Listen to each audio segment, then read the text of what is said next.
Sabah everybody, welcome back to the channel. In today's video, we're going to talk about my favorite way to interact with my brand new Tesla. I've actually installed the application that can finally work on a Samsung Galaxy Watch, and it's actually called the Wear for Tesla.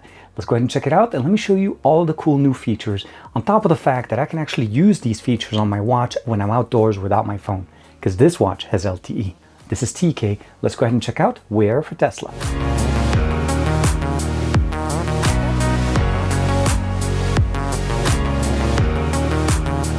Like and subscribe, and make sure you hit that bell icon so that you're always notified to whenever we have new videos on the channel. So in front of me I have a couple of watches. I have the TicWatch 3 Pro released earlier in 2021, and of course we have the brand new Galaxy Watch Classic. This one is the LTE model, so that means if I'm outdoors and I don't have my phone with me, I'm still able to unlock and drive my car without needing a key or my phone to be connected to it. All I need to do is basically use the new application called Wear for Tesla.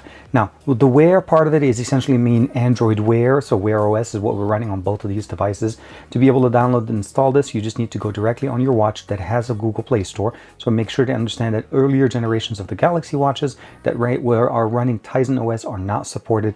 But let's say an Android watch, let's say like this one, the Wear OS, is pretty much easy to identify. You go into the Google Play Store and search for Wear for Tesla, and it is made by the developer called Daniel Castro.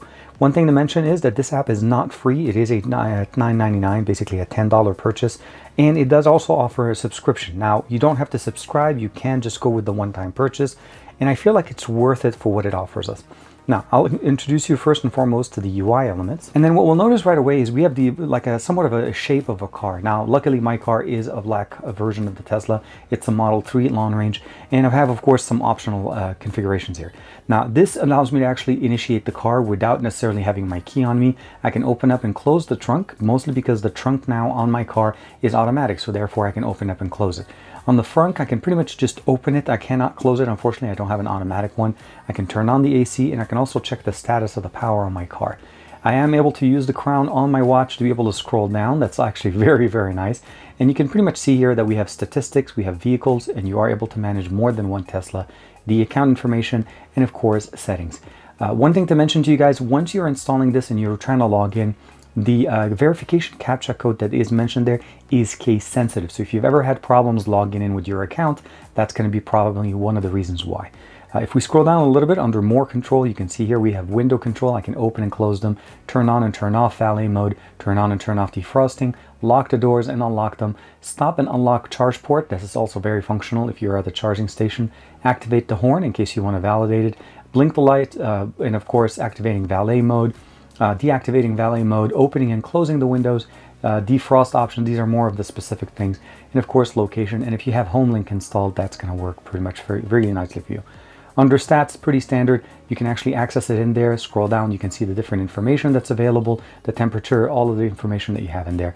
You're also able to add a tile. So here on Android Wear, we're able to add different tiles. This is my step counters, and of course we have one specifically made for it.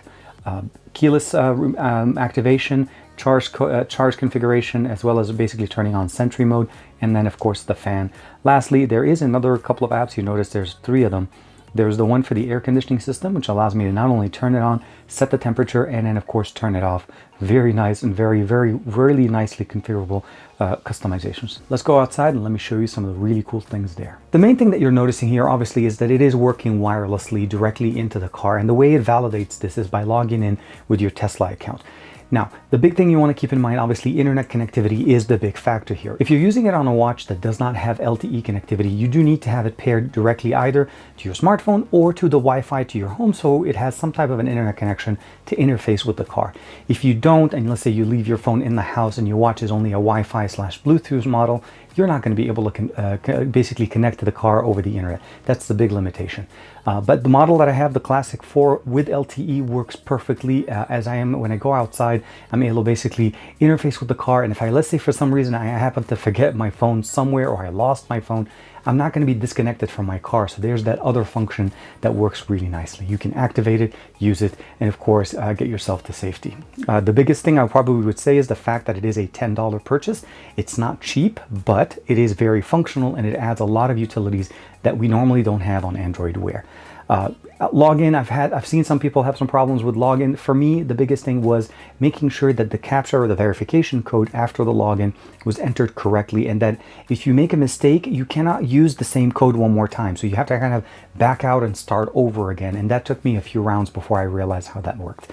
It works again on most Android Wear devices and brand new Wear supported devices with Samsung. So if you have a Galaxy Watch 4, that's going to work there.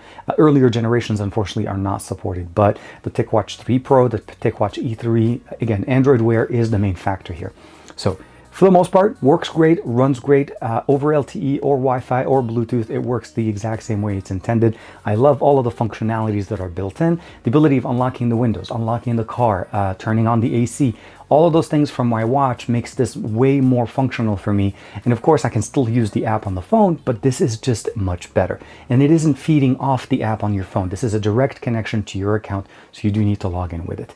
Let me know in the comments below, what do you guys think? Do you use Android Wear as your smartwatch ecosystem and you've been dying to have an application to help you control your Tesla or Teslas if you have multiple, and of course, get all those functionality on your wrist without having to take out your phone?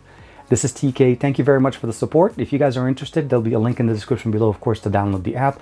Not only that, there also is a link if you guys are considering purchasing a Tesla to be able to get yourself a free 1,000 supercharging miles, as well as myself as a bonus, which would be really nice for you guys to support the channel. Thank you very much. I'll see you in the next video.